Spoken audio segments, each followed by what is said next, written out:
நீங்கள் பார்த்துக் கொண்டிருப்பது உங்கள் விஜய்.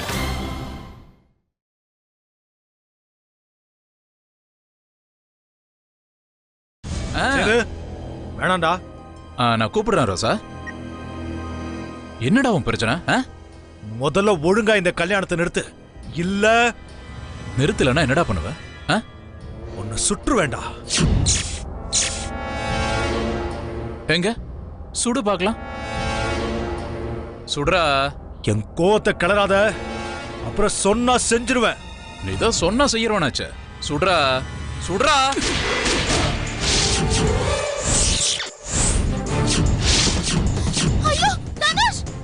அண்ணி விதவையானாலும் பரவாயில்ல. என்ன காரியமா பண்ற? பொண்டாட்டி பேச்ச கேட்டு கூட பத்தவனே சொல்றாங்க. மா விடுமா. என்னடா மிரட்டறியா? பாக்குறியா? பவித்ரா அங்க இருக்கும்போதே நான் பார்த்த பொண்ணு கூட குடும்பம் நடத்துறேன். பாக்குறியா?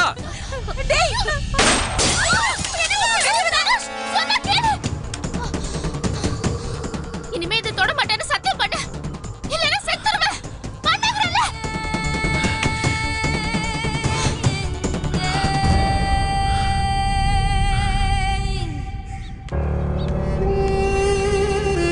அண்ணா இது கொஞ்சம் அயன் பண்ணி கொடுங்கண்ணா.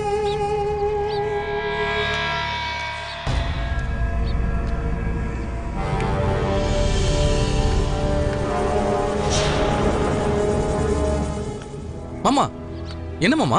மாமா நில்லுங்க மாமா. என்ன மாமா பார்த்துட்டு பார்க்காத மாதிரி போறீங்க? என்ன ஜெயில என்ன கடல்லே தூக்கி போட்டாலும் சரி, திவ்யா திவ்யா நீந்திக்கிட்டே உங்க பொண்ணை தேடி நான் வந்துருவேன் மாமா. ராஸ்கல், எங்களை கேவலப்படுத்தினது இன்னும் பத்தலையா? எப்படா நீ எல்லாம் ரோட்ல நடமாடுற? என் மருமக இப்ப போலீஸ்னு எல்லாத்துக்கிட்டே அடி வாங்கியும் திருந்த மாட்டியா நீ? திருந்தலையா? இப்பதான் அங்கிள் நான் திருந்திருக்கேன். பிரியாவெல்லாம் விட்டுட்டேன். எங்க அப்பா என்ன சுட வந்தாப்புல, அதனால வீட்டை விட்டு நான் வந்துட்டேன். ஆனா உங்க மகளை மட்டும் என்னால விட முடியல அங்கிள். நீங்க மட்டும் சரின்னு சொன்னீங்கன்னா வீட்டோட மாப்பிள்ளையா இருந்து இதோ இந்த வேலை எல்லாத்தையும் அப்படியே சட்டு சட்டுன்னு செஞ்சிருவாங்க அங்கிள். எதுக்குடா மறுபடியும் என் பொண்ணை கேட்குற? அதான் உன் உறவே வேண்டான்னு சொல்லிட்டோம்ல. உன்னால என் குடும்பத்துக்கு எவ்வளவு தலை குனிவு, எவ்வளவு நஷ்டம்னு உனக்கு தெரியுமாடா? அங்கிள், உங்களுக்கு தலை குனிவு வரத்துக்கு நீங்க தான் காரணம். நான் கேட்டப்பவே உங்க பொண்ணு எனக்கு கட்டி கொடுத்திருந்தா இந்த அளவுக்கு உங்களுக்கு தலை குனிவு வந்திருக்குமா? இல்ல உங்களுக்கு நஷ்டம் தான் இருக்குமா? என்ன வேண்டான்னு ஒதுக்குனீங்க, அதான் உங்களுக்கு இப்படி ஒரு நிலைமை. சரி அங்கிள், போனதெல்லாம் போகட்டும். இனிமே உங்க பொண்ணை வீட்டில் வச்சு நீங்க என்ன பண்ண போறீங்க சொல்லுங்க? அதான் ரொம்ப பேருக்கு உங்க பொண்ணு வீட்டை விட்டு ஓடி போன விஷயம் தெரிஞ்சு போச்சுல. அதனால அவளை இப்படியே வீட்டில் வச்சிருக்காம பேசாம எனக்கு கல்யாணம் பண்ணி கொடுத்துருங்க. சரிதானே?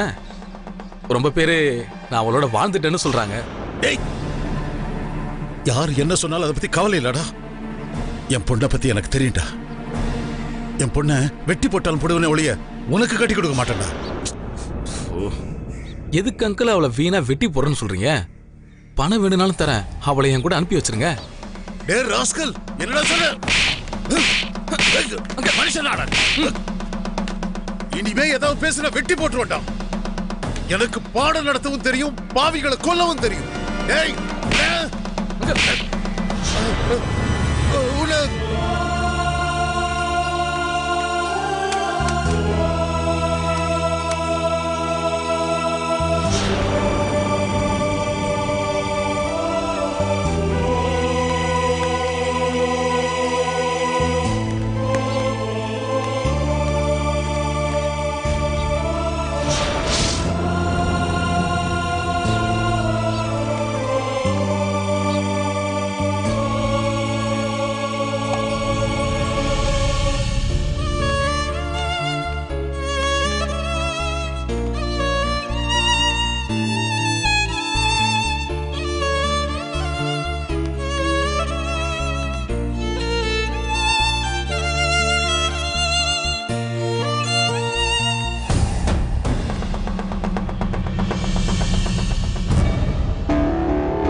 ஏய், இங்க வா. என்ன நீ என் தம்பியை தூண்டி விட்டு இந்த கல்யாணத்தை நிறுத்தலான்னு பாக்குறியா? ஏற்கனவே நிச்சயதார்த்தத்தை நிறுத்துறேன்னு சவால் விட்ட. உன் சவாலை ஜெயிச்சிட்டேன் பாத்தியா? அதே மாதிரி இந்த கல்யாணத்தையும் நான் பண்ணுவேன். ஆமா, என்ன தாலி சேலை இதெல்லாம் இல்லைன்னா கல்யாணம் பண்ண முடியாதா? இந்த பாருமா, கல்யாண தேதியெல்லாம் குறிச்சாச்சு. உன் முன்னாடி புது பொண்ணோட மாலையும் கழுத்துமா இந்த வீட்டுல வந்து நிக்கிறனா இல்லையான்னு பாருடி. அப்ப தெரியும் இந்த சேது யாருன்னு. நிச்சயம் பண்ணிட்டா கல்யாணம் நடக்கும்னு நினைச்சிடாதீங்க. மனமேடையில இருக்கிற பொண்ணே மாறி போகுது. நீங்க செட்டப் பண்ண பொண்ணை வச்சே உங்க கல்யாணத்தை நிறுத்துறமா இல்லையான்னு பாருங்க. அந்த பொண்ணு முதல்ல யாருன்னு கண்டுபிடிச்சாதானே கல்யாணத்தை நிறுத்த முடியும். அதெல்லாம் நடக்காத காரியம். ஏன் நடக்காது? நீங்க ஜெயிக்கிறீங்களா இல்ல நாங்க ஜெயிக்கிறோமான்னு இன்னும் ஒரே வாரத்திலே தெரிஞ்சிடும். நீங்க என்னைக்குமே ஜெயிக்க மாட்டீங்கடி. ஏன்னா அந்த விடியா மூஞ்சி பவித்ரா கூட இருக்காளே. பவித்ரா அக்கா எங்களோட இருக்கிறதுனால தான் நாங்க ஜெயிக்கிறோம். அவங்க விடுற ஒவ்வொரு சொட்டு கண்ணீரும் உங்க ஆசையில மண்ணள்ளி போட தான் போகுது. நீங்க ஆள்மாறாட்டம் பண்ணது எவ்வளவு பெரிய குற்றம் தெரியுமா? நீங்க 2 பேரை ஏமாத்திருக்கீங்க. ஒண்ணு பவித்ரா அக்கா, இன்னொன்னு நிச்சயம் பண்ண அந்த பொண்ணு. நாங்க 2 பேரும் இப்பவே ஸ்டேஷனுக்கு போய் உங்களை 1 மாசம் உள்ள வச்சோன்னு வச்சுக்கோங்க. அப்புறம் பொண்ணு வீட்டுக்கு தன்னால விஷயம் தெரிய போகுது. இங்க பாருங்க, எங்க கிட்டயும் புடி இருக்கு, பாத்துக்கோங்க.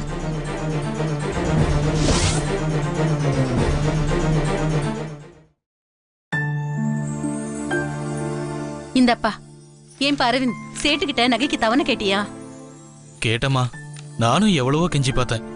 கடைசி வரைக்கும் ஒரு நாள் கூட தவணை தர மாட்டேன்னு சொல்லிட்டாரு. கடவுளே, அந்த ஆள் அப்படியே சொன்னாரு. நகையை திருப்ப பணத்துக்கு இப்ப என்ன பண்றது? அதாம்மா நானும் யோசிச்சுக்கிட்டு இருக்கேன். மீனாட்சி, என்னங்க நல்ல காரியம் பண்ணீங்க. காய்கறி வாங்கிட்டு வரதுக்கு இவ்வளவு நேரம் ஆகுமா? என்னங்க என்னாச்சுங்க? ஐயோ, என்னங்க உடம்புல ஒரே ஜில்லுன்னு இருக்கு. டேய் அரவிந்த், டாக்டருக்கு ஃபோன் பண்ணு. இல்லன்னா இப்பவே ஹாஸ்பிடல் கூட்டிட்டு போலாம். திவ்யா, என்னப்பாச்சு? எல்லாரும் படிச்சிட்டு இருங்க. லேசா நெஞ்சு வலி. ஐயோ, சீக்கிரம் டாக்டர் கூப்பிடுப்பா. அப்பா என்னாச்சுங்க சொல்லுங்க. ஒண்ணுலமா, எனக்கு ஒண்ணாகாது. அப்பா வாங்கப்பா ஹாஸ்பிடல் போலாம். வேணி போய் ஒரு ஆட்டோ பிடி. வேணி, வேண்டாம் வேண்டாம், ஒண்ணுல. என்னப்பா அடிக்கடி இப்படி ஆகுதே? ஒரு நல்ல டாக்டரா பார்த்து உடம்ப பாத்துக்க கூடாதா? ஆமாப்பா, இப்பவே ஹாஸ்பிடல் போய் ஒரு நல்ல டாக்டரை பார்த்து செக் பண்ணலாம்ப்பா. வேண்டாமா, ஆஸ்பத்திரிக்கெல்லாம் எதுக்குமா? எப்படிங்க உங்களுக்கு திடீர்னு நெஞ்சு வலி வந்துச்சு? ஏதாவது அதிர்ச்சியான விஷயம் கேட்டீங்களா? இல்ல ரோட்ல யார்கிட்டயாவது வாக்குவாதம் பண்ணீங்களா? சொல்லுங்க. அதெல்லாம் ஒண்ணு இல்லம்மா. இப்படி வயசான காலத்துல தலைவலி மயக்கம்லாம் வர்றதுதானே. கொஞ்ச நேரம் ரெஸ்ட் எடுத்தா சரியாயிடும். மிஸ், என்னம்மா? இந்த தாத்தா பொய் சொல்றாங்க. ரோட்ல ஒரு அங்கிள் கூட சண்டை போட்டு தான் நான் பார்த்தேன்.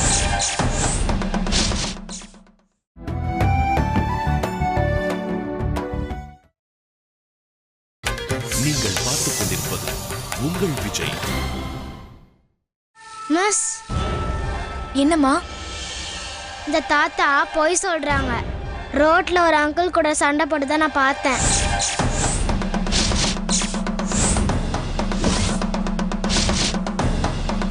சொல்லுங்க, யார் உங்களோட சண்டை போட்டது? அப்பா, யார்ப்பா உங்க கூட சண்டை போட்டது? மாமா, அதான் எல்லாரும் கேக்குறாங்கல்ல, சொல்லுங்க. யாருப்பா அவன்? சொல்லுங்கப்பா. என்ன ராமநாதா, எல்லாரும் கேட்டுக்கிட்டு இருக்கோம், நீ இப்படி அமைதியா இருந்தா எப்படி? யாரு என்னன்னு சொல்லு. இல்ல ரோட்ல போற ஒருத்தனையும் விட மாட்டேன், திட்டி தீத்துருவேன். அதெல்லாம் ஒண்ணு இல்லம்மா. நான் ரோட்ல போகும்போது அந்த பிரதீப் என்ன வழிமறிச்சான். அதனால பணம் வேணும்னாலும் தரேன், அவளை என் கூட அனுப்பி வச்சிருங்க. என்னடா சொல்ற?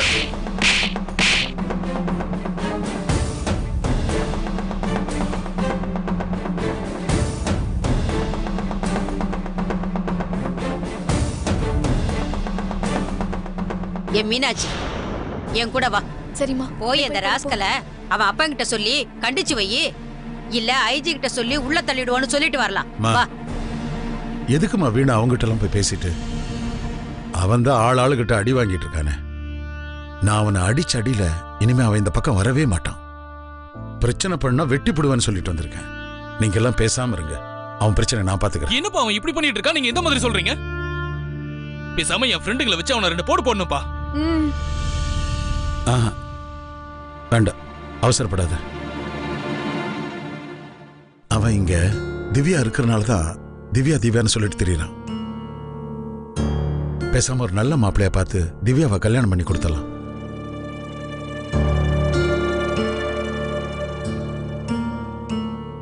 அவன் தன்னால ஒழிஞ்சிருவான். நீங்க சொல்றதும் சரிதான் மாமா. நானே கூடிய சீக்கிரத்துல நம்ம திவ்யாக்கு ஒரு நல்ல மாப்பிளையா பாத்துடுறேன்.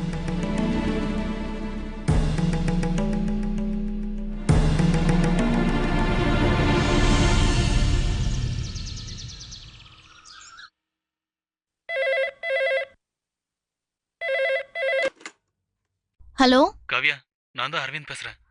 சொல்லுண்ணே. அப்பா ரோட்ல நடந்து வந்துட்டு இருக்கும்போது அந்த பிரதீப் வழிமறிச்சு வம்பு பண்ணிருக்கான். அவர் அசிங்கமா கேட்டிருக்கான்.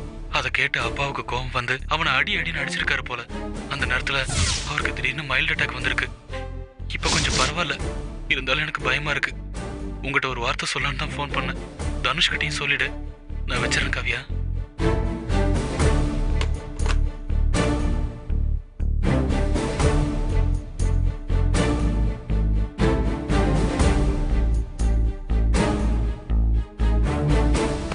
காவியா, ஏன் ஒரு மாதிரியா இருக்க? ஆமா, ரோட்ல போயிட்டு இருந்த எங்க அப்பாவை பிரதீப் பம்பு இழுத்திருக்கான். அதான் அப்பாவுக்கு பிரஷர் ஏறி நெஞ்சு வலி வந்துருச்சான். அண்ணா இப்பதான் ஃபோன் பண்ணி சொன்னான். பாத்தியா காவியா, அவன் என்ன பண்ணாலும் அடங்க மாட்டேங்கிறான். அன்னைக்கு அவனை அடிச்சு கொன்னுருப்பேன். நீதான் ஆண்டவன் பாத்துக்குவான்னு என்ன விலக்கி விட்டுட்ட. அந்த பொறுக்கி ராஸ்கல் அடங்க மாட்டான். திவ்யாவை தூக்காம விட மாட்டேன்னு நம்ம கிட்டே சவால் விட்டு வந்தானே, அவனை சும்மா விடக்கூடாது. நான் இப்பவே போய் அவனை அடிச்சு கொல்றேன் பாரு. தனுஷ், கோவப்படாத. அவன் பண்ண தப்புக்கு அப்பாவே தண்டனை கொடுத்துட்டாரு. நடு ரோட்ல நிக்க வச்சு 4 பேர் முன்னால அப்பா நல்லா அடிச்சுட்டாராம். அதனாலதான் அப்பாவுக்கு இப்படி ஆயிருக்கு. அவர் அடிச்சதெல்லாம் அவனுக்கு ஒத்தடம் கொடுத்த மாதிரி இருக்கும். இதுலலாம் அவன் திருந்த மாட்டான். உருட்டுக்கட்டையால வாயிலேயே நங்குன்னு 4 குத்து குத்துனாதான் அவன் அடங்குவான். நான் இப்பவே போய் அவனை கவனிச்சுட்டு வரேன். டேய் சின்னவனே, நில்லு. எங்கடா போறவன்? அடியே, எப்ப பார்த்தாலும் ஓ வீட்டு பிரச்சனையே அவன்கிட்ட சொல்லணுமா? அவன் என்ன முன்ன மாதிரி வேலை வெட்டி இல்லாம சும்மாவா சுத்திட்டு இருக்கான் ஓ கதையை கேட்கறதுக்கு? அடியே, 10,000 ரூபாய் முள்ளங்கி பத்தையாட்டம் கொண்டு வந்து கொடுத்தான்ல, அவனுக்கு வேலை விஷயமா முடிஞ்சா உதவி செய், இல்லாட்டி சும்மா இரு. எதுக்கு எடுத்தாலும் ஓ வீட்டு பிரச்சனையே அவன் தலையில கட்டாத. இல்ல, நான் தெரியாம தான் கேக்குறேன். ஓ வீட்டு பிரச்சனை தீக்கவா என் பிள்ளைய நான் பெத்து போட்டேன். அவன் கிட்ட போய் உன் அப்பா கூட பிரதீப் சண்டை போட்டான்னு சொல்றியே, அவன் கோவத்துல போய் அந்த பையனை கொண்டுட்டு ஜெயிலுக்கு போயிட்டா நீ வேற யாரையாவது கல்யாணம் பண்ணிட்டு நிம்மதியா இருக்கலாம்னு பாக்குறியா?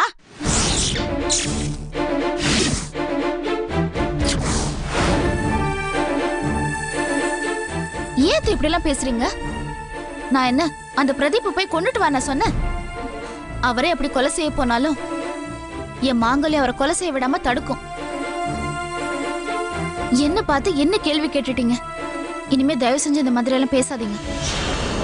ஏமா, உனக்கு குடும்பத்தை பிரிச்சு பேசுறதுதான் வேலையா? காவியா குடும்பம் வேற, நம்ம குடும்பம் வேலையா? அவளோட தங்கச்சி எனக்கு மச்சினுச்சு. அவ வாழ்க்கைய சீரடிக்க யாரோ ஒருத்தன் நினைக்கிறான். அதனால அந்த குடும்பத்துக்கு எத்தனை பிரச்சனை. நான் தானே அந்த குடும்பத்துக்கு மூத்த மருமக. நான் போய் அவனை கண்டிக்கலனா வேற யார் அவனை கண்டிப்பாங்க? டேய், நீ எதுக்குடா அவனை போய் கண்டிக்கணுங்கிற? இவ தங்கச்சி அந்த பையனோட ஓடி போய் 2 நாளைக்கு இருந்துட்டு வந்திருக்கா. அந்த ஆசையில அவளை தேடி வந்திருக்கா. இதுல என்ன தப்பு இருக்குங்கிற? டேய், ருசி கண்ட பூனை இனிமே விடுமா? அவனுக்கே அந்த பொண்ணை புடிச்சு கட்டி வைக்கிறத விட்டுட்டு எதுக்கு நீ அவனை போய் அடிக்கணுங்கிற? அத்தை, என் தங்கச்சி பத்தி அவதூறா பேசாதீங்க. அவ எந்த தப்பும் பண்ணலன்னு எல்லாருக்கும் தெரியும். இனிமே அவனுக்கு கட்டி கொடுனால பேசாதீங்க. அவன் ஏற்கனவே கல்யாணம் ஆகி ஒரு பிள்ளைக்கு அப்பாவாக போறான். ஏன் ஏற்கனவே கல்யாணம் ஆனா என்னங்கிற? உன் தங்கச்சி வச்சு காப்பாத்த அவனால முடியாதா என்ன? அத்தை, நாங்க ஒண்ணும் உங்கள மாதிரி ஆளுங்க கிடையாது. ஏற்கனவே ஒரு மருமக இருக்கும்போது அவளை வெட்டி விட்டுட்டு இன்னொரு கல்யாணம் பண்றதுக்கு. இங்க பாருங்க, ஏன் தங்கச்சிக்கு யாரை எப்ப கல்யாணம் பண்ணி கொடுக்கணும்னு எங்களுக்கு தெரியும். தெரியும் தெரியும். டா, வேலையில இருந்து வந்தவனுக்கு ஒரு வாய் காப்பி தண்ணி போட்டு கொடுக்க துப்பு இல்ல? வாய் சவடால பாரு. அடியே, நீ உன் தங்கச்சி அவனுக்கு கட்டினாலும் சரி, இல்ல சுடுகாட்டுல போட்டு எரிச்சாலும் சரி, எனக்கு என்ன வந்தது? நான் உன் நல்லதுக்கு தான் சொன்னேன், நீ கேட்க மாட்டேங்கிற. எப்படியோ போ. ஆனா இனிமே அந்த பிரதீப் பையன் உங்க குடும்பத்துக்கு தொல்லை கொடுக்கறான்னு வந்து ஏன் பையன் கிட்ட சொல்லக்கூடாது. அப்படிதான். அட நீ ஏமா இவங்களுக்கு புத்தி சொல்றேன்னு உன் தொண்டை தண்ணி வத்த கத்திட்டு இருக்க? மா இவங்க எல்லாம் ரொம்ப சாமர்த்தியசாலிங்க. அவங்க பிரச்சனையை அவங்களே பாத்துக்குவாங்க. காவியா, நீ உள்ள போ, உள்ள போ. டேய் சேது, ரொம்ப பண்ற. ஒரு நாள் இல்ல ஒரு நாள் உன் சாவு என் கையில தான்டா. ஜாக்கிரதை. இவனடா இப்படி சொல்லிட்டு போறான்? அம்மா அவன் சின்ன பையமா, அவன் கிடக்குறான். நீ போய் வேலையை பாரு போ.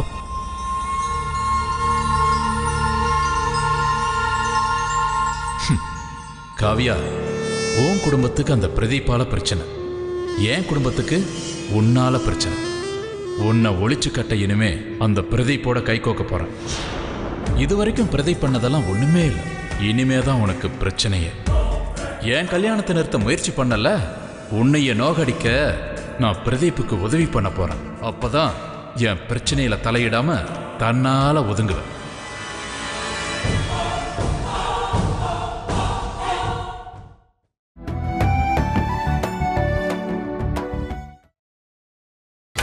நீங்கள் பார்த்துக் கொண்டிருப்பது உங்கள் விஜய்.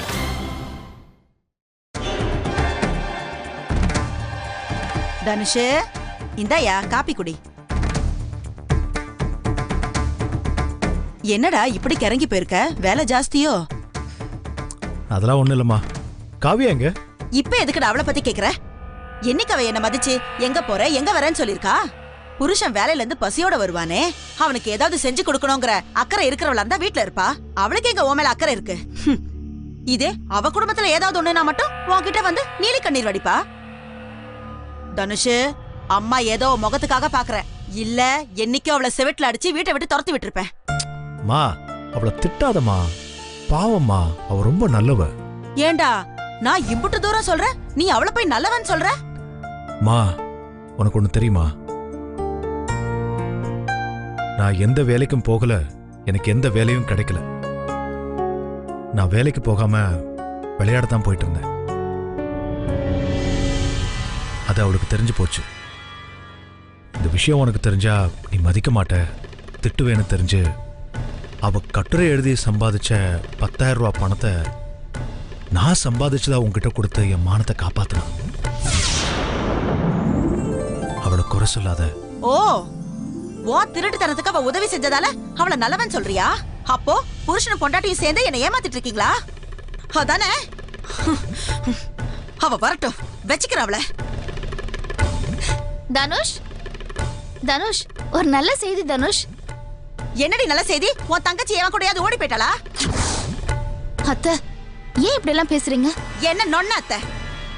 நீ பண்ண காரியத்துக்கு வேற ஒருத்தையா இருந்தா செவிலே அரைஞ்சிருப்பா. ஏண்டி, என் மக வேலைக்கே போகாதத என்கிட்ட இருந்தே மறைச்சு அவன் சம்பாதிச்சு கொடுத்த பணம்னு போய் சொல்லி பணத்தை என்கிட்ட கொடுத்திருக்க. உனக்கு எவ்வளவு தைரியம்டி?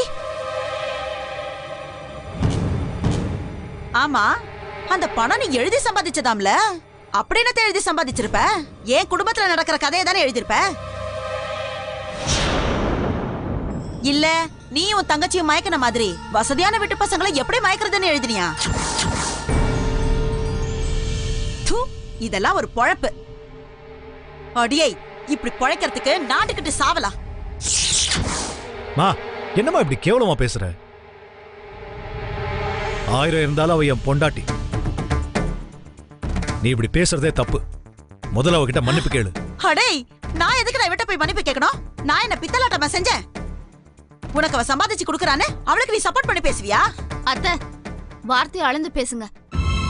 விட்டா ரொம்ப தான் பேசிட்டு போறீங்க. பத்திரிக்கையில நான் என்ன வேணா எழுதுவேன், அது ஏன் இஷ்டம். எப்ப பார்த்தாலும் புருஷனும் பொண்டாட்டி உட்காந்து சாப்பிடுறாங்கன்னு சொல்லிட்டே இருந்தீங்கல்ல, இனிமே அந்த மாதிரி சொல்லக்கூடாதுன்னு தான் நான் அந்த பணத்தை அவர் கொடுத்ததா சொல்லி உங்ககிட்ட கொடுத்தேன். இனிமே நான் மாசம் மாசம் தொடர்ந்து எழுதினேன்னா உங்களுக்கு பணம் கிடைக்கும். ஏய் சி, யாருக்கு வேணும் உன் காசு? அடியே, இந்த ஆண்டாள் காசுக்காக யார்கிட்டயும் தலைகுனிய மாட்டாடி. எப்ப என் மவ சம்பாதிக்கலன்னு தெரிஞ்சதோ அப்பவே முடிவு பண்ணிட்டேன்டி. இரு, இப்ப வரேன்.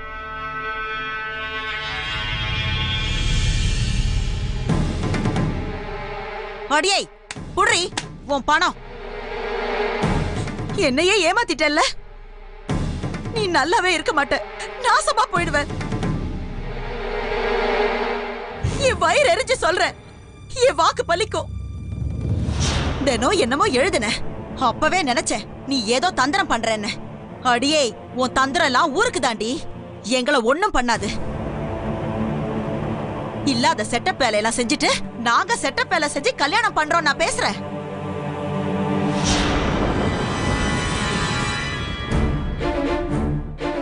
அடியே, நீ மட்டும் இந்த கல்யாணத்தை தடுத்து பாரு.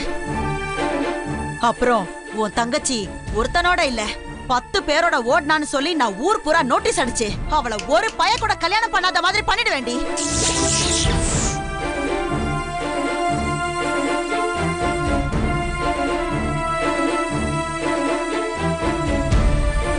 ஏய் கவ்யா, கவ்யா, மா ஏமா என்ன காப்பாத்த அவ செஞ்ச நல்ல காரியத்தை இப்படி குத்தம் கண்டுபிடிச்சு பேசுற? இது உனக்கே நல்லா இருக்கா? நான் உனக்கு எத்தனை தடவை சொல்றது, சொல்லி சொல்லி அலுத்து போச்சு.